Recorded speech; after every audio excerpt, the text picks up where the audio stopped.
El tema de hoy, que es un estudio bíblico, va a versar sobre una pregunta que todo el mundo se ha hecho, y más de una vez. ¿Qué sucede después de la muerte? ¿Qué sucede cuando nos morimos? ¿Nos reencarnamos en algún animal? ¿Nos reencarnamos en una persona? ¿Nos reencarnamos en algún objeto de la naturaleza? ¿O vamos directamente al cielo? ¿O vamos a un purgatorio? ¿O vamos a un infierno? ¿O sencillamente desaparecemos para siempre más? ¿O quizás pasamos a formar parte de esa energía cósmica que muchas personas hablan, de la cual pasamos a ser sencillamente todos como una gran energía? Hoy vamos a tratar el tema, una vez más, sobre la base de un estudio bíblico muy profundo al respecto. Os van a surgir quizás muchas preguntas. Hoy no terminaremos el tema, tendremos que darle una continuación porque es realmente extenso. Pero vais a poder comprobar cómo realmente el estudio bíblico de hoy va a aclarar muchísimas cosas al respecto. Sabéis, actualmente las denominaciones cristianas tienen una creencia prácticamente generalizada en todas las denominaciones que se dicen cristianas sobre alma. ¿Qué es alma? Hoy vamos a ver qué es realmente esa palabra alma, qué significa, pero ¿existe? ¿Es algo en concreto? Vamos hoy a estudiar precisamente esto. Y para hacerlo vamos a poner una base de un texto bíblico fundamental para poder partir y examinar todo el resto de textos bíblicos que hacen referencia sobre esto. Nos introduciremos a través del libro de Génesis, en el capítulo 2, cuando el hombre es creado por Dios. Vamos a leer el versículo 7. Entonces Jehová Dios formó al hombre del polvo de la tierra y sopló en su nariz aliento de vida, y fue el hombre un ser viviente. Nos damos cuenta cómo el hombre estaba compuesto por el polvo. En otras partes, cuando crea al hombre, dice que lo forma del barro. Polvo y barro surge de lo mismo. Y crea a Adán como si fuese una estatua, pero está inerte, no tiene vida. Tiene todos sus músculos, sus arterias, sus venas, su cerebro, todo bien puesto, tanto por dentro como por fuera. Está perfectamente acabado, pero no tiene vida, le falta algo. ¿Qué hace Dios para que esa estatua tan perfecta empiece a funcionar? Pues sencillamente el texto nos dice que sopló en su nariz aliento de vida. Esta es la energía que Dios da al ser humano para que ese ser humano sea el qué. Y fue el hombre un ser viviente. Ya tenía vida. La conjunción entre esa materia y ese aliento de vida que Dios le da forma un ser. ¿Pero un ser qué? Viviente. La misma palabra, viviente, ya nos da una connotación que puede ser todo lo contrario. Si hay un ser viviente, puede haber también un ser que no sea vivo, ¿verdad? Pero si en esta versión que nosotros utilizamos normalmente, más moderna de nuestras Biblias, busquéis Biblias católicas, protestantes, es igual, nos dice un ser viviente normalmente, hagamos otra cosa, busquemos un texto que también aparece en Biblias, pero que son de versiones más antiguas también en español. Aquí tenéis una, no sé si la cámara lo podrá mostrar bien, que es versión de 1932, antigua versión de Cipriano de Valera, cotejada con diversas traducciones y revisada con arreglo a los originales hebreo y griego. Depósito central de la Sociedad Bíblica B.I.E. 1932 os he dicho. Aquí tenéis este formato de Biblia. Vais a ver cómo en esta Biblia prácticamente el texto es el mismo, pero hay una pequeña parte que va a cambiar y nos dará el matiz necesario para saber diferenciar y constatar realmente qué es eso de un ser viviente. El texto nos dice: formó pues Jehová Dios al hombre del polvo de la tierra y alentó en su nariz soplo de vida. Hasta aquí todo va igual, ¿verdad? Mirad ahora la diferencia. Y fue el hombre en alma viviente. No dice ser, dice alma. En un principio esto nos sorprende un poco por el concepto transmitido por tantos años de que un alma es algo que es como un ser etéreo dentro de ti, que cuando te mueres se va de ti, eres como tú mismo, pero sin carne y hueso, y automáticamente vas a algún sitio. Vamos a ver, precisamente como alma, ya lo estáis comprobando, no quiere decir eso para nada. No hay ningún fantasma dentro de nosotros que cuando nos morimos surge y va pululando por algún lugar. Esto va a sorprender a muchos cristianos, muchísimos, que generalmente creen que sí que hay un algo dentro de nosotros que es como un fantasma que después puede ir a algún lugar. Esta versión no es la única que habla precisamente de ello. Si nosotros cogemos una versión Reina Valera de 1909, nos dice también alma viviente. Una vez más nos dice lo mismo. En versión modernas nos han dicho ser viviente, que significa exactamente lo mismo que alma. Por tanto, con esto nosotros hemos de tener claro que el concepto de alma, que generalmente tiene el mundo, no está bien basado bíblicamente. La palabra en hebreo que aparece para alma, espíritu, es neshachmach.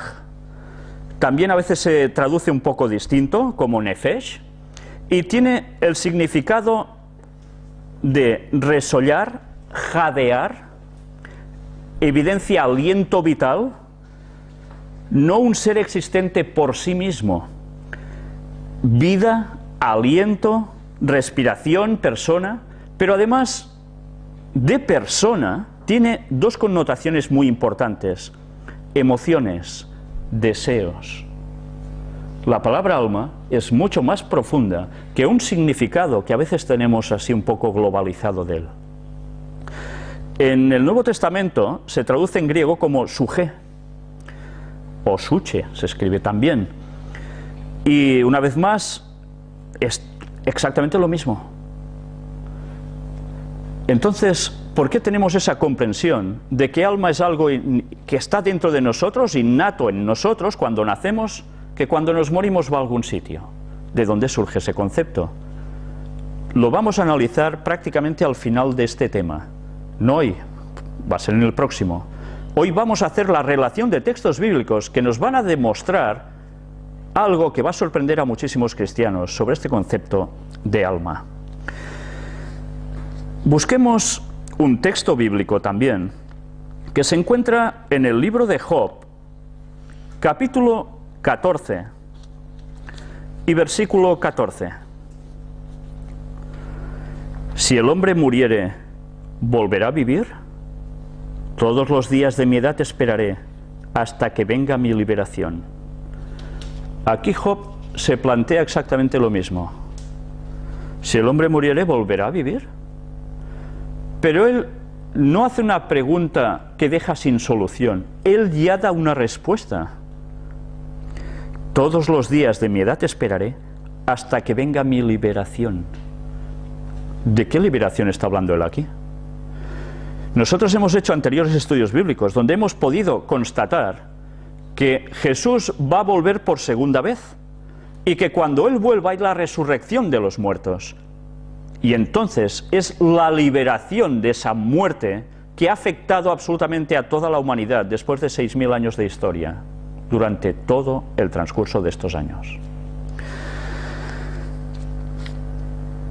¿Job estaba diciendo esto? Pues vamos a ver cómo dice esto y mucho más. Pero no solo él, todos los textos bíblicos nos van a dar cuenta de gran significancia sobre el alma. En el mismo libro de Job, en el capítulo 27, leemos del 2 al 5. Vive Dios, que ha quitado mi derecho, y el Omnipotente, que amargó el alma mía. Amargó el alma mía. Antes hemos dicho las connotaciones de alma, algo que también es como un sentimiento, ¿verdad? Por eso se puede amargar el alma. Que todo el tiempo que mi alma esté en mí y haya hálito de Dios en mis narices, mis labios no hablarán iniquidad, ni mi lengua pronunciará engaño. ¿Os dais cuenta de lo que está diciendo aquí? Todo el tiempo que mi alma esté en mí, que tenga él, ¿el qué? Ese hálito de Dios en sus narices, él hará ciertas cosas. Mirad cómo una vez más se está haciendo referencia a lo mismo. Algo que está en nosotros, pero que nos provoca algo también en nuestras mentes. Nunca tal acontezca que yo os justifique hasta que muera, no quitaré de mí mi integridad. Él sabe que con la muerte ese aliento de vida desaparece, se va. Y a partir de aquí, él deja de ser un alma viviente, deja de ser un ser viviente, hasta el retorno de Cristo. Pero veamos mucho más textos. Y regresemos al libro de Génesis, capítulo 2, porque el hombre fue hecho un alma viviente, pero esto es cuando es creado. Después nos damos cuenta de que el hombre se muere. ¿Ha fallado en algo Dios al hacer el hombre? ¿Él hizo algo imperfecto? ¿O aconteció algo para que el hombre como consecuencia muriera? Génesis 2:17 nos dice: mas del árbol de la ciencia del bien y del mal no comerás, porque el día que de él comieres, ciertamente morirás. Dios le dice a Adán y a Eva, les comenta: tenéis todos los árboles para comer, pero aquí tenéis una prueba de fidelidad. Si de este árbol de la ciencia del bien y del mal no coméis, seguiréis viviendo. Si coméis de él, moriréis.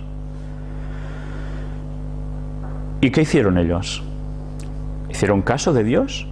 Hicieron caso durante un tiempo, pero no fue siempre así. Este era el requisito para que ellos siguiesen viviendo eternamente. Pero recordemos qué llegó a suceder después. Génesis 3:19. Ellos pecan, comen del árbol, y Dios les dice: con el sudor de tu rostro comerás el pan hasta que vuelvas a la tierra, porque de ella fuiste tomado, pues polvo eres y al polvo volverás. Es la sentencia de muerte. Han pecado, se han separado de la fuente divina, la fuente de vida, que es Dios, y a partir de allí hay un descenso gradual en las capacidades del hombre, empiezan a envejecer, aunque vayan transcurriendo años, y en su caso muchos, casi 1000, pero finalmente el deterioro termina con la muerte. Y nadie será escapado de este proceso. ¿O sí? Ya lo veremos. Ya hemos visto que la sentencia de muerte se ha ejecutado sobre todos nosotros, sobre toda la humanidad. Todos nos morimos. Pero leamos ahora unos textos también que nos van a aclarar y nos van a dar más nociones en la Biblia de almas que aparecen aquí. Busquemos en el libro de los Hechos de los Apóstoles, en el capítulo 17, vamos a leer 2 versículos, que son los 24 y 25. El Dios que hizo el mundo y todas las cosas que en él hay, siendo Señor del cielo y de la tierra, no habita en templos hechos por manos humanas, ni es honrado por manos de hombres, como si necesitase de algo, pues Él es quien da a todos vida y aliento y todas las cosas. Vida y aliento, lo que te hace funcionar, lo da Dios a todos los seres humanos. ¿Pero solo los seres humanos? ¿Todos los animales?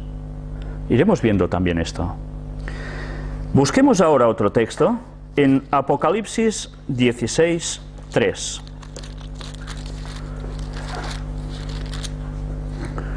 El segundo ángel derramó su copa sobre el mar, y éste se convirtió en sangre como de muerto, y murió todo ser vivo que había en el mar. Todo ser vivo que había en el mar murió. Pero ahora nos vamos a llevar otra agradable sorpresa, Vamos a buscar el mismo texto bíblico en esta misma versión. El libro de Apocalipsis, capítulo 16 y versículo 3.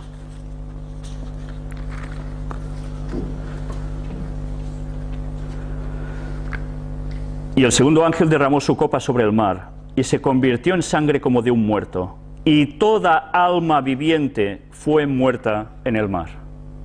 Ser viviente, alma viviente. ¿De qué está hablando aquí? De animales.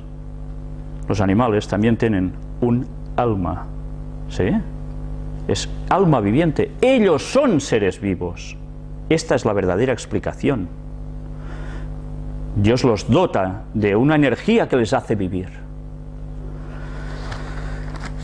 Pues ahora vamos a seguir buscando otro texto, ya introduciéndonos un poco más en Eclesiastés capítulo 3, versículos 19 y 20.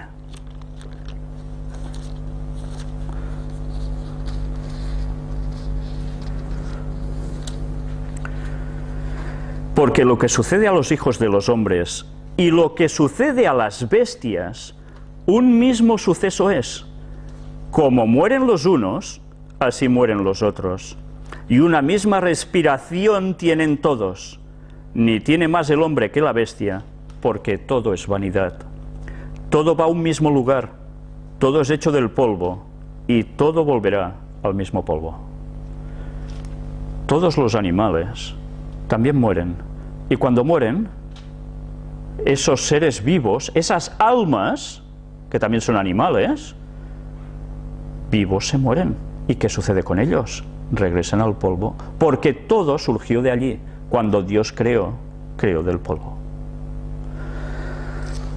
Pero en este proceso de la muerte, en el mismo libro de Eclesiastés, en el capítulo 12, nos empieza a decir algo muy interesante. ¿Qué ocurre cuando uno se muere? Ya hemos visto de qué está hecho el hombre. El concepto de alma, de que algo etéreo dentro de ti se va a algún sitio, es mentira. Esto no es bíblico.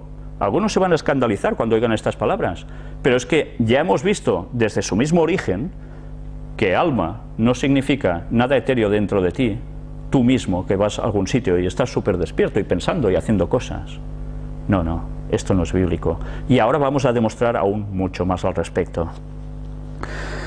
El libro de Eclesiastés, un libro impresionante en su contenido, que os recomiendo muchísimo, en el versículo 7 del capítulo 12 nos dice: y el polvo vuelva a la tierra como era, y el espíritu vuelva a Dios que lo dio. El espíritu vuelve a Dios que lo dio. El cuerpo se desintegra, se vuelve polvo, pero el espíritu, esa energía que Dios da para que ese cuerpo funcione, vuelve a Dios. Se dice, todo el universo es energía, y todos formamos parte de esa energía, y cuando nos morimos nos transformamos en distinta forma, pero somos todos energía. No, esa energía vuelve a Dios, que es la fuente original de la energía, para que todo el universo se creara y funcionara aún, y sigue funcionando. Y cada semilla que sigue brotando es gracias a esa energía. Y cada vez que nosotros pensamos, nos movemos, respiramos, y cualquier animal, es gracias a esa energía, a ese espíritu que Dios da. ¿Entendéis el cambio de significado de conceptos? Automáticamente en nuestro mundo nos hablan de espíritu y ya piensas, ¡uy! Un fantasma. No, esto no es así. Esto no es bíblico. Este concepto veremos cómo se introdujo en el cristianismo, pero este concepto no era bíblico para nada. Sigamos viendo en el libro de los Salmos algo muy interesante. Salmo 104, versículo 29 nos dice: escondes tu rostro, se turban, les quitas el hálito, dejan de ser y vuelven al polvo. Cuando Dios decide, se acabó, les quitas el hálito, dejan de ser, ya no respiran, se mueren, vuelven al polvo. Sencillamente esto. Pero automáticamente decimos, vale, está muy bien, el cuerpo se desintegra, vuelve al polvo, esta energía que Dios da vuelve a Dios, pero ¿y nosotros? ¿Qué haremos ¿Haremos algo más? ¿Desaparecemos absolutamente? ¿Seguimos pensando desde algún lugar? ¿Nos movemos? Vamos a ir viendo todo esto con más detenimiento. En el mismo libro... No, vamos a buscar otro libro primero. Primera de Corintios, capítulo 16.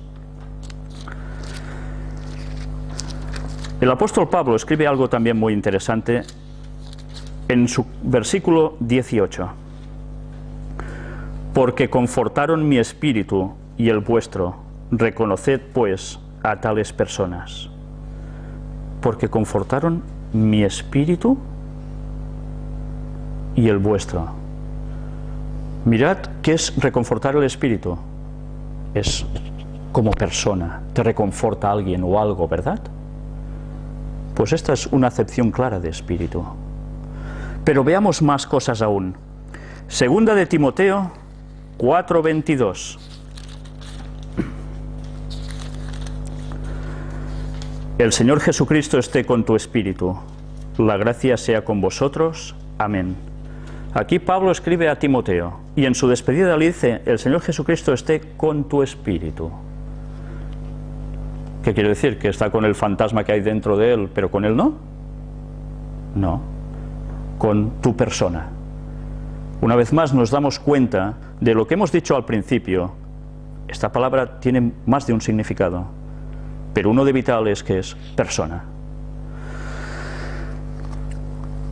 Busquemos ahora sí el Salmo 146, porque ahora ya nos empezamos a preguntar: ¿y qué sucede con nuestras funciones intelectuales? Con nuestros pensamientos, nuestros discernimientos, nuestras aspiraciones. ¿Qué sucede con todo ello? Salmo 146, en el versículo 4, nos dice: pues sale su aliento y vuelve a la tierra. En ese mismo día perecen sus pensamientos. ¿Cómo? O sea que cuando yo me muero, mis pensamientos también perecen. Yo ya no seguiré pensando. Esto es muerte de verdad.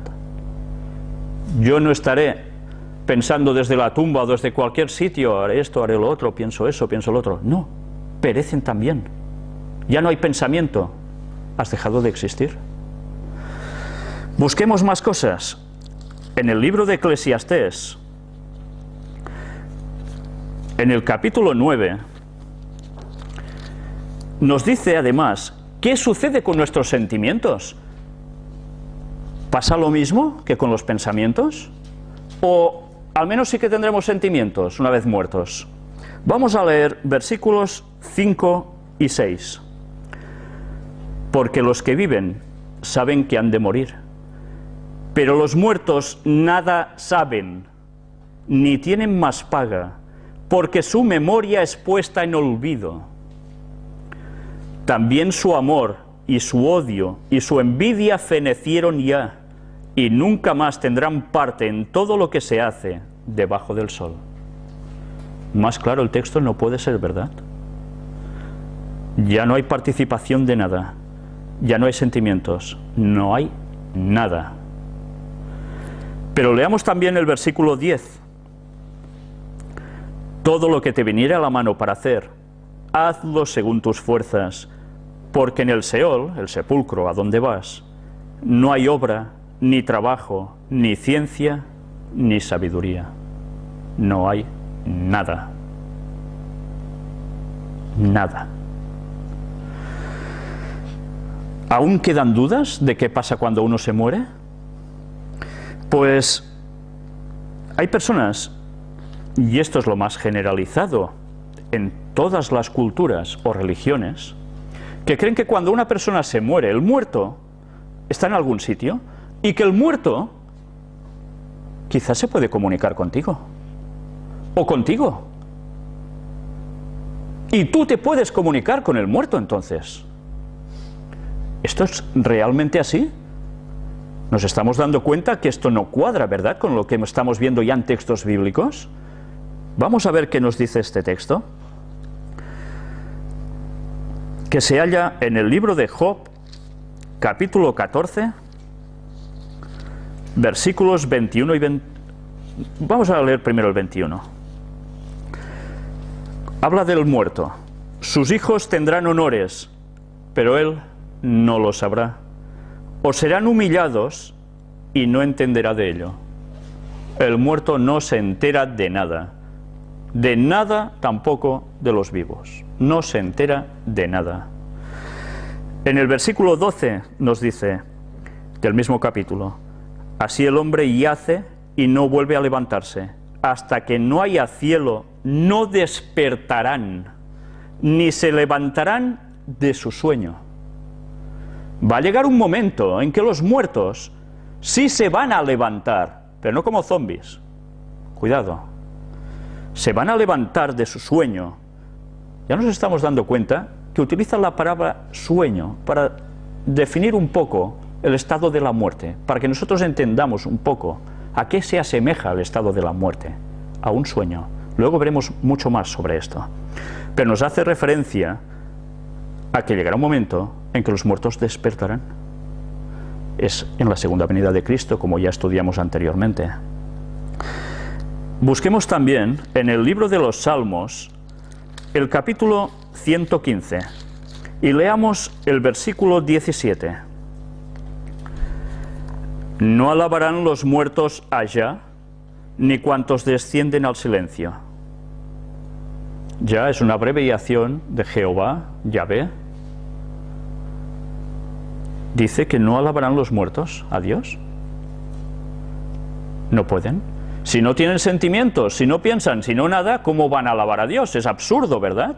Así lo dice el texto. Los muertos tampoco alaban a Dios. Aunque hayan sido seguidores de Dios toda su vida, perfectamente salvos al final, que van a ser, no están alabando a Dios porque están muertos. En el mismo libro de los Salmos, en el capítulo 6, vamos a leer versículos 4 y 5.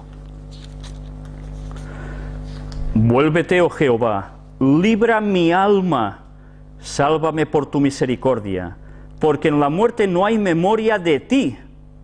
En el Seol, ¿quién te alabará? Los textos son clarísimos, ¿verdad? Libra mi alma, mi persona, quiero ser salvo de la muerte, del pecado, quiero vivir eternamente. Sálvame por tu misericordia, porque no nos merecemos nada, es por misericordia de Dios. Todo lo que hagamos no sirve de nada si Dios no nos hace el sacrificio de Cristo por nosotros para ser salvos y que nosotros aceptemos ese sacrificio. También veremos eso después. Pero en la muerte no hay memoria de ti. Cuando entras en el sepulcro o te incineran o hacen contigo lo que sea, o se te comen los tiburones en el mar, no hay memoria de ti. Para nada se piensa ya en Dios porque uno está muerto. Ni piensa en vivos, ni en Dios, ni en muertos, ni en nada. Vamos a ver ahora precisamente cómo la muerte se asemeja a ese sueño. Pero lo vamos a ver con palabras del rey David, que ya sabéis que él escribía salmos muy poéticos. Vamos a ver dos salmos. El primero está en el capítulo 13 y en el versículo 3. Mira, respóndeme, oh Jehová, Dios mío, alumbra mis ojos, para que no duerma de muerte. No duerma de muerte. ¿Está equiparando la muerte a qué? A un sueño, a estar dormidos. No es el único que habla en este término, pero aún dice algo más. En el capítulo 17, versículo 15 de los mismos salmos, escribe: en cuanto a mí, veré tu rostro en justicia, estaré satisfecho cuando despierte a tu semejanza. Él sabe que tenía que morir, el rey David, por justo que pudiera llegar a ser, pero él pasaría por la muerte. Pero él creía en la resurrección. Al final, cuando Cristo volviera, y aún no había llegado ni el Mesías, Jesús aún no se había encarnado en Belén, él ya estaba planteándose el final de toda la historia de la humanidad, la resurrección de los muertos. Y él, ¿qué dice? Estaré satisfecho cuando despierte a tu semejanza. Algo nos está diciendo, que cuando haya esa resurrección de los salvos, ya lo vimos también en anteriores estudios bíblicos, nosotros tendremos la semejanza divina, porque ya no pecaremos, ¿entendéis? Seremos perfectos. Pero Jesús también habló de la muerte. Y en el libro de Juan se registran unas palabras de Jesús que también la compara a un sueño. Juan capítulo 11, versículos del 11 al 14. Todos recordamos la escena, él resucita a Lázaro, que ya llevaba días muerto. Dicho esto, les dijo después, nuestro amigo Lázaro duerme, mas voy para despertarle. Dijeron entonces sus discípulos, Señor, si duerme sanará. Pero Jesús decía esto de la muerte de Lázaro, y ellos pensaron que habla del reposar del sueño. Jesús no hablaba del reposar del sueño, ¿verdad? Entonces Jesús les dijo claramente, Lázaro ha muerto. Ya sabéis que a veces los discípulos no terminaban de captar cuando Jesús les transmitía los conocimientos, y finalmente, primero les dice, duerme, como es el estado de muertos, como si durmieras, no te enteras de nada, pero él va y lo despierta, resucita, vuelve a crearle la vida, y lo vuelve a componer porque estaba ya descompuesto. Este es el poder de Dios, de Cristo. Leamos también cómo Isaías escribió algo al respecto. En su libro, en el de Isaías, leamos el capítulo 26 y leamos el versículo 19. Tus muertos vivirán, sus cadáveres resucitarán. Despertad y cantad, moradores del polvo, porque tu rocío es cual rocío de hortalizas, y la tierra dará sus muertos. Estas son palabras de Isaías, que está hablando también, y Jesús aún no había nacido en la tierra, y está hablando ya del retorno de Cristo. Los muertos van a despertar. Casi nada, ¿verdad? Parece una cosa que no puede llegar a ser. Pero esta es la fe del cristiano, la resurrección de los muertos. Como dice el apóstol Pablo, si Jesús no resucitó, vana es nuestra fe. ¿De qué sirve? Porque si no resucitó Él, tampoco vamos a resucitar nosotros. Y ahora leamos en el libro de Job, el capítulo 17, y veamos cómo Job también dice algo de la muerte como descanso. Job capítulo 17, versículos del 11 al 16. Pasaron mis días, fueron arrancados mis pensamientos, los designios de mi corazón. Pusieron la noche por día, y la luz se acorta delante de las tinieblas. Si yo espero, el Seol es mi casa. Haré mi cama en las tinieblas. A la corrupción he dicho, mi padre eres tú. A los gusanos, mi madre y mi hermana. ¿Os dais cuenta de lo que está diciendo? ¿Dónde pues estará ahora mi esperanza? Y mi esperanza, ¿quién la verá? A la profundidad del Seol descenderán, y juntamente descansarán en el polvo. Todos esos pensamientos, todos los anhelos de su corazón, todo descansa con él en el polvo. Está muerto. No ha ido a ningún sitio. Él lo tiene muy claro. Y veremos unas palabras más adelante de Job que son realmente impresionantes y que todos deberíamos tener grabadas en nuestra mente y hacerlas totalmente nuestras. Ya lo veremos más adelante también. Pero ahora vamos a pensar un poco y decimos, Jesús regresa, ¿y los muertos de dónde salen? ¿Bajarán del cielo para resucitar? Porque la Biblia habla de que va a haber la resurrección de los muertos. Si ya están en el cielo, dirán, ¡hala, me bajo corriendo que me va a resucitar! Si ya está vivo y está súper bien. O dirán, mira, me subo del infierno que ya estaba harto de quemarme y me va a resucitar.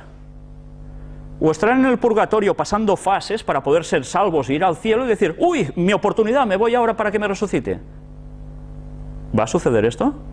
¿O va a salir de una reencarnación de una hormiga y, que yo? ¿Sí? Leamos los textos. Juan capítulo 5, versículos 28 y 29. Son palabras de Jesús, no mías. No os maravilléis de esto, porque vendrá hora cuando todos los que están en los sepulcros oirán su voz, y los que hicieron lo bueno saldrán a resurrección de vida, mas los que hicieron lo malo a resurrección de condenación. Habrá dos resurrecciones, recordad que ya lo tratamos anteriormente. Transcurren 1000 años entre la primera, que es la que van a ser salvos, y los que luego van a ser destruidos. Los dos resucitan, los dos grupos, con una diferencia de 1000 años. Pero Jesús lo tenía muy claro, esto iba a ser así. Por tanto, ¿de dónde surgen? De aquí, porque el polvo es nosotros, y nosotros vamos a volver al polvo si pasamos por la muerte antes de que Cristo vuelva. ¿Todos pasaremos por la muerte hasta que Cristo vuelva? Ya vimos en estudios bíblicos anteriores que habrá personas que estarán vivas en el momento del retorno de Jesús. Dios quiera que seamos de ellos. Ojalá podamos ser de ese grupo de los 144.000. Este debería ser nuestro anhelo y pedírselo a Dios.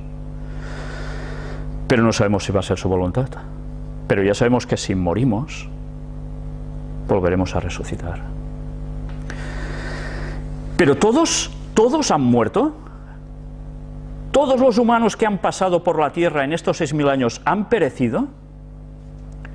Vamos a ver si hay excepciones o no. En el libro de Hebreos, en el capítulo 11, se hace referencia a un texto del Antiguo Testamento, a un personaje del Antiguo Testamento, que curiosamente nos dice el texto algo muy interesante sobre él. Hebreos 11:5. Es el capítulo que se conoce como los héroes de la fe. Se hace una mención de varias personajes claves en el Antiguo Testamento que siguieron a Dios, pero que pasó algo con ellos. Todos se murieron. Leamos qué dice el versículo 5. Por la fe Enoc fue traspuesto para no ver muerte. Anda. Y no fue hallado, porque lo traspuso Dios, y antes que fuese traspuesto, tuvo testimonio de haber agradado a Dios. Si recordamos el texto bíblico en el Antiguo Testamento, ¿qué sucede con él? Que Dios se lo lleva. ¿Y antes de qué se lo lleva? Antes del diluvio. Enoc desaparece de la tierra. Era tan cercano a Dios que Dios lo premia y antes de ver la muerte se lo lleva al cielo. Él no ha muerto nunca y está en el cielo. Y este es Enoc, séptimo desde Adán en la genealogía. Pues ya lleva unos cuantos años en el cielo, ¿eh? Está con Dios. Pero leamos también un caso más que es doble además. El texto lo hallamos en el libro de Mateo y en una escena donde curiosamente Jesús hace algo y hay algunos discípulos con él. El capítulo 17, versículos del 1 al 3. 6 días después, Jesús tomó a Pedro, a Jacobo y a Juan su hermano, y los llevó aparte a un monte alto, y se transfiguró delante de ellos, y resplandeció su rostro como el sol, y sus vestidos se hicieron blancos como la luz. Le salió la divinidad. Y he aquí que, ¿qué sucedió? Les aparecieron Moisés y Elías hablando con él. Si Moisés estaba muerto, porque recordamos el texto bíblico, Moisés muere, ¿qué más sucede? ¿Recordáis que hubo una disputa por el cuerpo de Moisés? Hubo una disputa. Satanás quería que no resucitara para nada. Lo pedía, lo reclamaba como suyo. Pero hubo una lucha y Moisés fue resucitado y Moisés fue al cielo. Pero no fue el único, porque había otra persona que también aparece, como habéis visto aquí, que es Elías. Pero ya vemos, Moisés sí que murió, pero ya resucitó. Es claramente un paralelo de lo que va a acontecer al fin de los tiempos con los creyentes que van a ser salvos, pero que han pasado por la muerte. él es un caso ya de referencia que si a él le sucedió, a los demás también les va a suceder. Pero Elías se aparece. ¿Elías murió? No. Recordemos que un carro de fuego, dice el texto, lo arrebata. ¿Y qué sucede con él? Es llevado al cielo. Lo buscan después los otros de las escuelas de los profetas y no lo hallan. Él, ¿dónde está?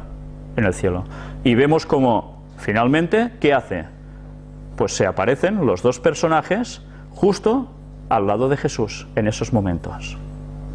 Por tanto, ya vemos que ha habido unas excepciones. Pero estos han sido los únicos casos. ¿Solo hay 3 personas que han pasado por la tierra que estén en el cielo? Porque si los otros muertos siguen muertos, no están en el cielo. Leamos también ahora un texto en el mismo libro de Mateo, en el capítulo 27, y que sucede algo que muchas personas no saben o no recuerdan, pero que es muy interesante. Cuando Jesús resucita o muere, pasa algo. Hemos dicho que los muertos están todos en el cielo, ¿verdad? O están unos cuantos en el cielo, otros en el purgatorio, otros en el infierno. ¿Sí? No, hemos visto que esto no es así. Y ahora vamos a terminar de comprobar, una vez más, cómo esto realmente no es así. Mateo 27, versículos del 50 al 53 nos dice: Mas Jesús, habiendo otra vez clamado a gran voz, entregó el Espíritu. Jesús en la cruz entrega el Espíritu, ese aliento de vida. ¿Os dais cuenta qué es lo que entrega Jesús? Y aquí el velo del templo se rasgó en 2, de arriba abajo, y la tierra tembló y las rocas se partieron. ¿Qué simbolizaba eso? Que con la muerte de Cristo, todo el ritual de sacrificios y demás cosas que se hacían en el templo ya no servía para nada. No hacía falta seguir sacrificando animales que simbolizaban la muerte de Cristo. Iban a concienciar durante muchos años eso a las personas judías. Ya no hacía falta. Eso se cumpliría con Cristo. No terminó la ley moral, los 10 mandamientos, eso seguía, evidentemente. Se terminaba el sistema de ley ceremonial, que es muy distinto. ¿Pero qué más sucede? Y se abrieron los sepulcros, y muchos cuerpos de santos que habían dormido se levantaron, y saliendo de los sepulcros después de la resurrección de él, vinieron a la santa ciudad y aparecieron a muchos. ¿Dónde estaban estas personas? Si eran santos, eran gente de Dios. Resucitaron. No estaban en el cielo, no estaban en ningún lugar. Resucitaron de aquí, del polvo de la tierra. Cuando Jesús resucita, ellos también, como primicias, como simbología de que cuando Cristo vuelva, va a haber también esa resurrección de los muertos. ¿Y qué hicieron estos muertos? Otra vez vivos. Se aparecieron a muchos. ¿Creéis que este mensaje de ver a alguien que estaba muerto, vivo, hablando a otras personas sobre Cristo, mira, estoy vivo otra vez gracias a Cristo, no iba a causar impacto en la sociedad? Causó tal impacto que los fariseos intentaron por todos los medios mitigar estos resultados tremendos, pero no podían. La evidencia era impresionante. ¿Pero qué pasó después con ellos? Estas personas ya no están entre nosotros. También fueron trasladadas. Son las primicias de la resurrección, que al fin del tiempo va a volver a suceder. Por tanto, nos estamos dando cuenta que cuando uno se muere, ni está en el cielo, ni está en el purgatorio, ni está en un infierno, ni está en ninguna parte, está ahí, hecho polvo, literalmente hecho polvo. Pero leamos ahora, en el libro de Daniel, capítulo 12, los 2 primeros versículos.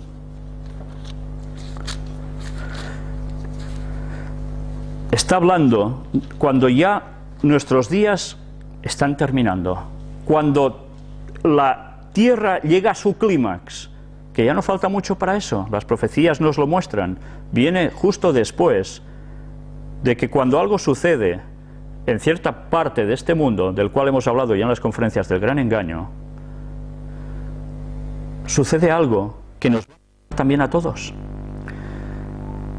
En aquel tiempo se levantará Miguel, que es Cristo, el gran príncipe que está de parte de los hijos de tu pueblo, y será tiempo de angustia cual nunca fue desde que hubo gente hasta entonces. Pero en aquel tiempo será libertado tu pueblo, todos los que se hallen escritos en el libro de la vida. Y muchos de los que duermen en el polvo de la tierra serán despertados, unos para vida eterna y otros para vergüenza y confusión perpetua. Ya habéis visto, Cristo vuelve para liberar a su pueblo y resucita a los suyos. Después resucitan los otros.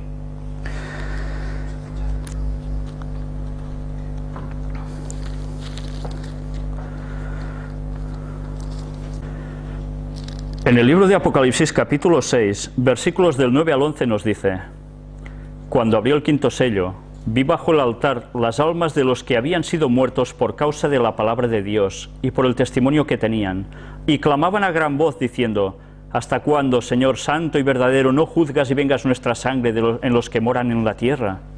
Y se les dieron vestiduras blancas, y se les dijo que descansasen todavía un poco de tiempo, hasta que se completara el número de sus consiervos y sus hermanos, que también habían de ser muertos como ellos. ¿Qué está diciendo aquí? Está contradiciendo totalmente lo que hemos visto en toda esta multitud de textos bíblicos, y más que ahí. No, no está haciendo eso. Recordemos que también en el Apocalipsis se utiliza una forma de expresión de dar vida a las cosas inanimadas. Recordemos también, como en Génesis aparece algo muy similar a esto, cuando Dios le dice a Caín: la sangre de tu hermano Abel clama a mí. ¿La sangre clama? No. Aquí nos está utilizando un lenguaje para que nosotros captemos que había muchos que estaban muertos por causa de Dios, que habían sido mártires, pero que el número aún no se había completado, aún harían falta más. Y utiliza este lenguaje, expresión, para que entendamos un significado. Por tanto, no podemos aplicar esto con una literalidad, y hay más textos que muestran esto así. Un solo texto no puede contradecir el resto de la Biblia, hay que entenderlo todo en su conjunto, esto es básico. Pero vamos a ver precisamente ese momento en que los muertos van a resucitar de ese sueño, van a salir de ese sueño.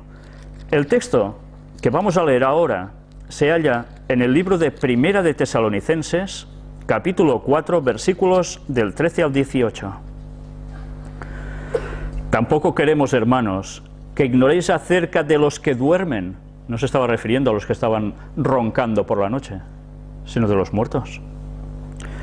Para que no os entristezcáis como los otros que no tienen esperanza. Hay gente que cuando a alguien se le muere está verdaderamente desesperado, ¿verdad?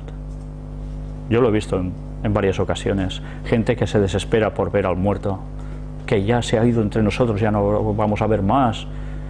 Nosotros tenemos una esperanza. ¿Cuál es? Porque si creemos que Jesús murió y resucitó, así también traerá Dios con Jesús a los que durmieron en él. Por lo cual os decimos esto en palabra del Señor, que nosotros que vivimos, que habremos quedado hasta la venida del Señor, no precederemos a los que durmieron. No precederemos, no iremos antes que ellos a la salvación. Porque el Señor mismo, con voz de mando, con voz de arcángel y con trompeta de Dios, descenderá del cielo, y los muertos en Cristo resucitarán primero. Luego nosotros, los que vivimos, los que hayamos quedado, seremos arrebatados juntamente con ellos en las nubes para recibir al Señor en el aire, y así estaremos siempre con el Señor. Los vivos y los muertos resucitados que van a ser salvos, juntos, todos a la misma vez. Por tanto, alentaos los unos a los otros con estas palabras. Nosotros tenemos una esperanza, la resurrección. Otro texto, en el libro de los Hechos de los Apóstoles, capítulo 24 y versículo 15,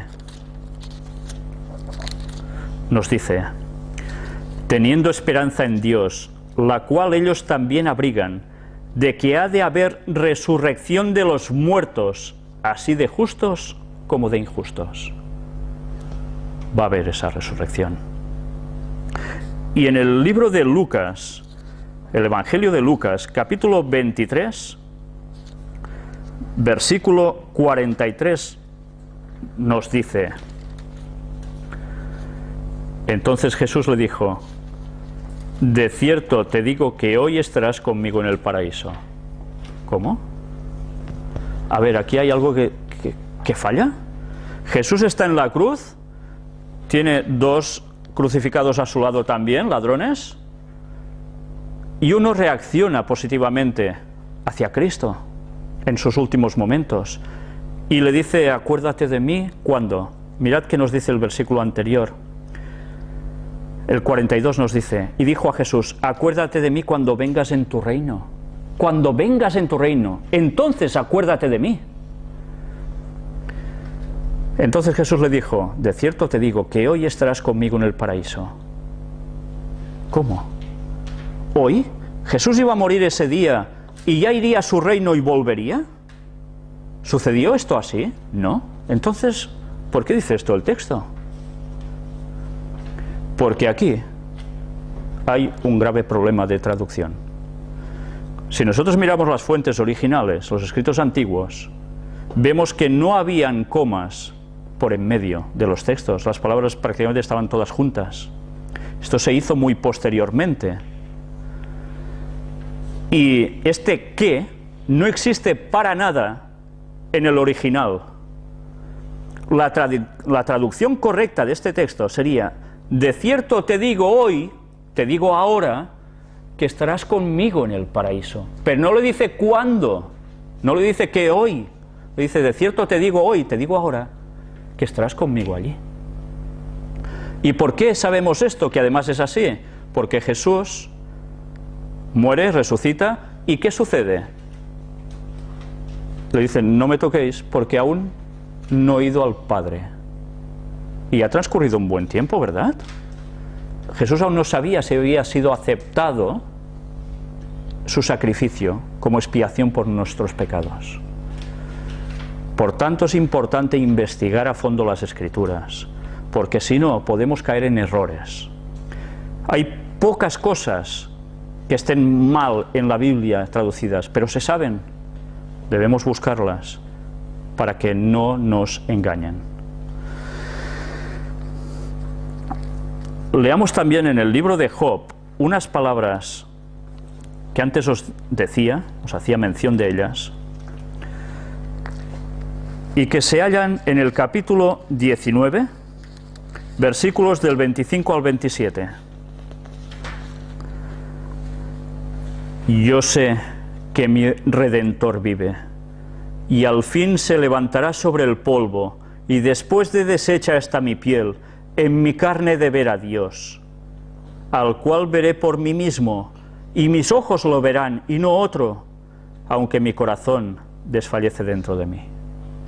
Job sabía que se iba a morir, pero él sabía que iba a resucitar, porque su Redentor vive, Cristo vive. Sea este también nuestro pensamiento.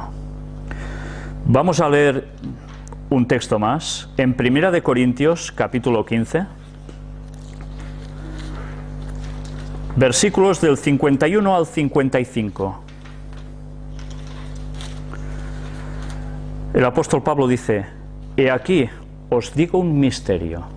Un misterio suena, ostras, ¿qué es esto, no? No todos dormiremos. O sea, no todos, ¿qué? Moriremos. Pero todos seremos transformados en un momento, en un abrir y cerrar de ojos, a la final trompeta, porque se tocará la trompeta y los muertos serán resucitados incorruptibles y nosotros seremos transformados. Porque es necesario que esto corruptible se vista de incorrupción y esto mortal se vista de inmortalidad. Y cuando esto corruptible se haya vestido de incorrupción y esto mortal se haya vestido de inmortalidad, entonces se cumplirá la palabra que está escrita: sorbida es la muerte en victoria.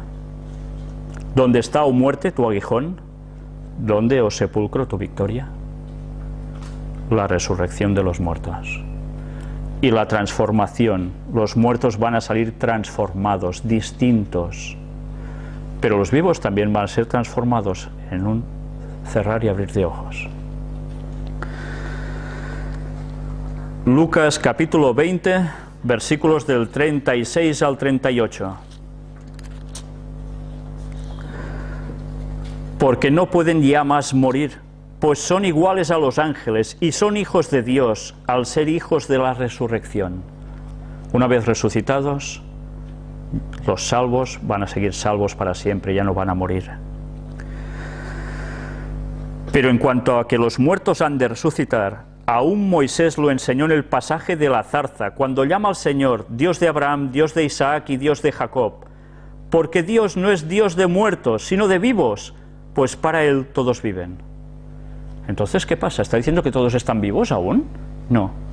Para Dios es como si estuvieran vivos ya, porque Él tiene reservado en sus memorias todo lo que nosotros hemos sido, para que en el momento de la resurrección nos lo dé y volvamos a ser nosotros. Vivos. Para Cristo, para Dios, la muerte es un lapsus, un nada de tiempo. Para nosotros nos parece, wow, es un momento. Una vez muertos, para nosotros es como si soñáramos. Cristo vuelve y parece que no ha pasado el tiempo desde que te has muerto. Y quizás han pasado 5.000 años, quizás han pasado 500, quizás han pasado unos días. Pero es igual, va a ser para todos como un momento. Cuando nos dormimos profundamente, sean las 8 de la tarde, las 10 de la noche, las 4 de la madrugada, cuando nos despertamos, ¿verdad que duermas las horas que duermas parece que ha sido un momento? Pues es exactamente lo mismo. Ese es el sueño de la muerte.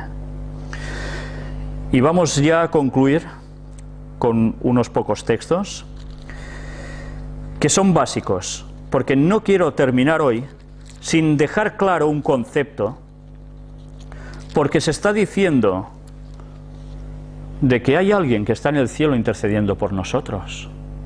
Se les llama santos para la Iglesia Católica, que podemos ofrecerles cirios y oraciones para que nos ayuden. Pero también se nos habla de que hay una señora que fue madre de Jesús, llamada Virgen María, que está en el cielo, y que para que nosotros lleguemos a Cristo hemos de pasar primero por ella. Es nuestra intercesora. Si no, no podemos llegar hasta Dios. Ya vimos en un estudio bíblico que eso es mentira, que solo hay un mediador entre Dios y los hombres, y ese es Jesucristo, no hay otro. Entonces, ¿por qué se dice que la Virgen está allí? Ya hemos ido hablando de esto en las conferencias del Gran Engaño, ¿verdad? Pues aún deberemos constatar más estas cosas. En el libro de Hebreos, capítulo 11, versículos 39 y 40, en ese capítulo que nos habla de esos héroes de la fe que han ido pasando, pero que todos han muerto, a excepción de lo que he dicho antes, de no, que estaba... Pues mirad qué nos dice. Y todos estos, aunque alcanzaron buen testimonio mediante la fe, no recibieron lo prometido. ¿Recibieron lo prometido, la vida eterna? No. Proveyendo Dios alguna cosa mejor para nosotros, para que no fuesen ellos perfeccionados aparte de nosotros. Ellos no han sido recompensados con la vida eterna. Entonces, ¿cómo podemos decir que la Virgen María, que no aparece ni en esta lista aquí, está ya en el cielo? Esto es una mentira impresionante de la Iglesia Católica Romana. Esto no es verdad bíblica. A la ley y al testimonio, si no dijeren conforme a esto es porque no les ha amanecido, sea quien sea el que lo diga. Primera de Corintios, capítulo 15, versículos del 20 al 23.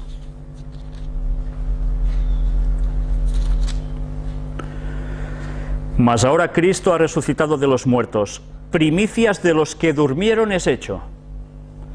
Porque por cuanto la muerte entró por un hombre, también por un hombre la resurrección de los muertos. Porque así como en Adán todos mueren, también en Cristo todos serán vivificados. Todos. Pero cada uno en su debido orden. Cristo, las primicias, luego los que son de Cristo en su venida. ¿Veis el orden? Libro Evangelio de Juan, capítulo 6, versículos 39 y 40. Y esta es la voluntad del Padre, el que me envió, que de todo lo que me diere no pierda yo nada, sino que lo resucite en el día postrero. Y esta es la voluntad del que me ha enviado, que todo aquel que ve al Hijo y cree en Él, tenga vida eterna, y yo le resucitaré en el día postrero. Jesús es muy claro, ¿verdad? Él no iba a perder a nadie de los que le dio el Padre, y con su resurrección se llevaría también después en su venida a los suyos. Lucas capítulo 16, versículos del 19 al 31. Otra increíble parte de la Biblia que muchas personas están intentando demostrar con este texto, con esta serie de versículos, que sí, que cuando te mueres te vas a algún sitio, si lo pone la Biblia. Jesús lo dijo. Y mirad a qué hacen referencia. Es una parábola. Una parábola no siempre tiene que cumplirse literalmente. Una parábola es algo que asemeja a, no que sea un hecho literal. Entonces, si sabemos eso, leamos el texto. Había un hombre rico que se vestía de púrpura y de lino fino y hacía cada día banquete con esplendidez. Había también un mendigo llamado Lázaro. No está haciendo referencia al Lázaro que Cristo resucitó, que estaba echado a la puerta de aquel lleno de llagas, y ansiaba saciarse de las migajas que caían de la mesa del rico, y aun los perros venían y le lamían las llagas. Aconteció que murió el mendigo, y fue llevado por los ángeles al seno de Abraham. Y murió también el rico y fue sepultado. Hemos visto que Abraham no está en el cielo, según Hebreos 11. Por tanto, es una parábola. Jesús estaba utilizando una creencia, un concepto que se había introducido dentro del mundo judío, de las creencias judías, que no era bíblica, pero que la gente había asimilado gracias a la cultura helenística de los griegos, que se había expandido también entre ellos. Y utilizando algo que ellos piensan que es así, les da una parábola que es esta. Y hablando de Abraham dice, y murió también el rico y fue sepultado. Y en el Hades alzó sus ojos, en el sepulcro, estando en tormentos, y vio de lejos a Abraham y a Lázaro en su seno, estando en tormentos. Ya hemos visto que el infierno no es bíblico, nadie está ardiendo por la eternidad, que el infierno va a ser cuando Cristo termine ya con todo después del regreso por tercera vez a la tierra con los santos. Entonces nos damos cuenta, es una parábola. Entonces él dando voces dijo, Padre Abraham, ten misericordia de mí y envía a Lázaro para que moje la punta de su dedo en agua y refresque mi lengua, porque estoy atormentado en esta llama. Además, mirad, desde un infierno hipotético está hablando Abraham en el cielo. ¿Qué tienen? ¿Un walkie-talkie, un teléfono para irse comunicando así? Es una parábola. Pero Abraham le dijo, Hijo, acuérdate que recibiste tus bienes en tu vida, y Lázaro también males, pero ahora éste es consolado aquí y tú atormentado.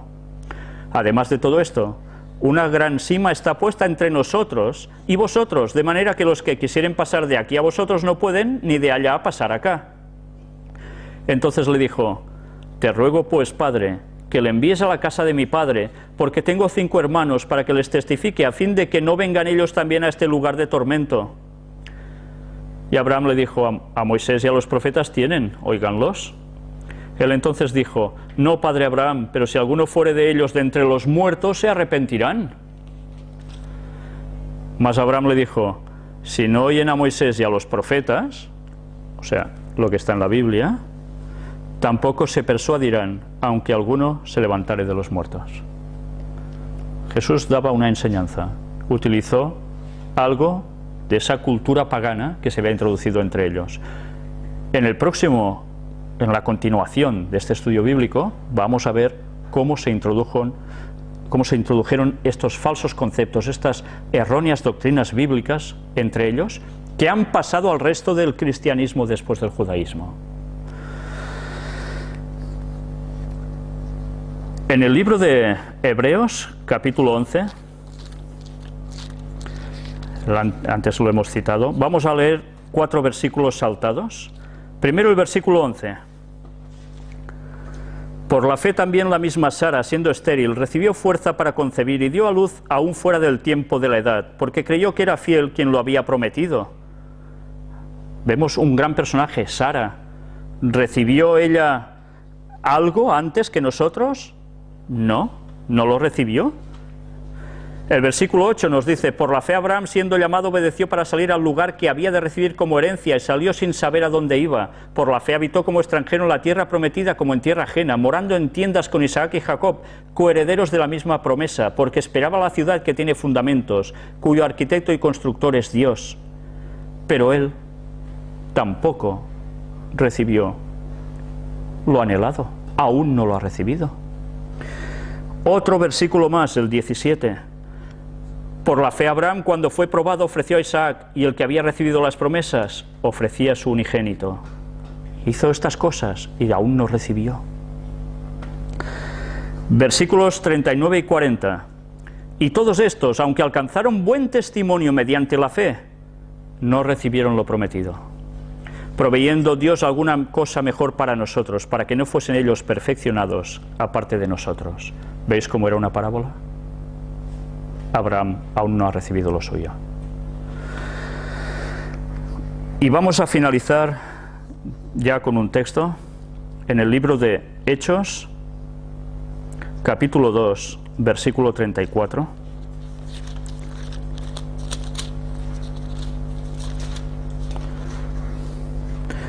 Porque David no subió a los cielos, pero él mismo dice, dijo el Señor a mi Señor, siéntate a mi diestra. David, el líder por excelencia del pueblo judío, ¿está en los cielos? ¿Qué dice el texto? Que no. También espero la resurrección. Pues bien, iremos viendo más textos bíblicos, más connotaciones al respecto. Estos serán en la segunda parte del tema, porque si estas personas aún no han recibido